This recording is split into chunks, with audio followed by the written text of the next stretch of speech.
everybody understands that mental fitness is a key component to high performance.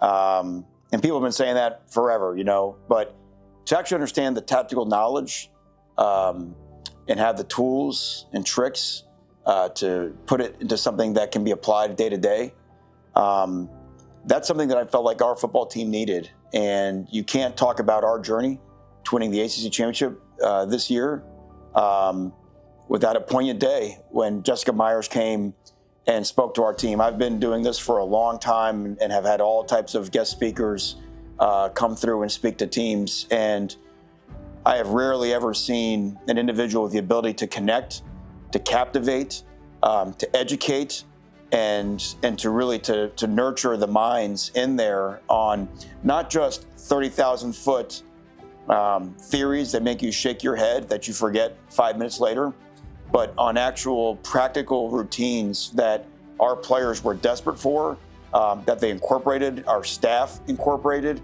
And then in my feedback with our leadership council and our staff in the aftermath of those meetings, and the feedback I got in terms of just how valuable it was and how our players and staff were going to implement what Jessica taught on those 2 days going forward. And I can't help but think, you never know when we're in a sport that's defined by such small margins.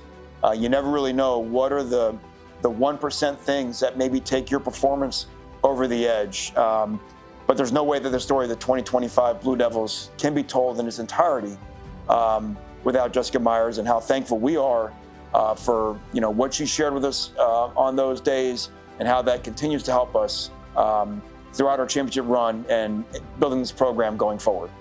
The visualization piece really hit with our team. We had been out of California the week before, and one of our top receivers, Quayshawn Brown, we had gone to the stadium the day before, and I'd actually mentioned to the players while they were walking around on the field to visualize where they would be the next day, and maybe visualizing themselves in a certain play call, accomplishing something great. And one of our receivers actually was on a certain side of the field, imagining him catching a touchdown pass, and lo and behold, the next night, it happened exactly where he had visualized it the day before.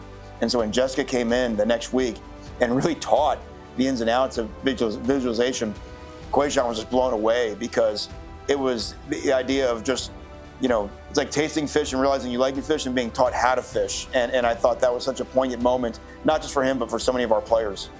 Our second session was, again, tactical on the method of tapping. And we're always looking for ways to refocus ourselves in the present moment.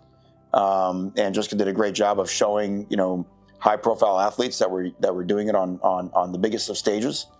And the exercise we did with our players, I think it really hit home with them, and just some of the things that they shared in terms of some of their deep feelings of whether it's feeling lonely, or one young man mentioned the feeling of having immense weight on their back. I thought there was some real vulnerability shown, and just a great exercise for a football team. People don't normally like to associate the word vulnerability with great football players, but I feel it's the other way around. I feel like the best teams are the most vulnerable teams with each other. And again, the fact that they were able to reach that level of honesty in our session with Jessica showed how much respect they had for her. Jessica's accessibility is such a key attribute, because as I tell our players all the time, we carry our minds around with us 24 hours a day, 7 days a week.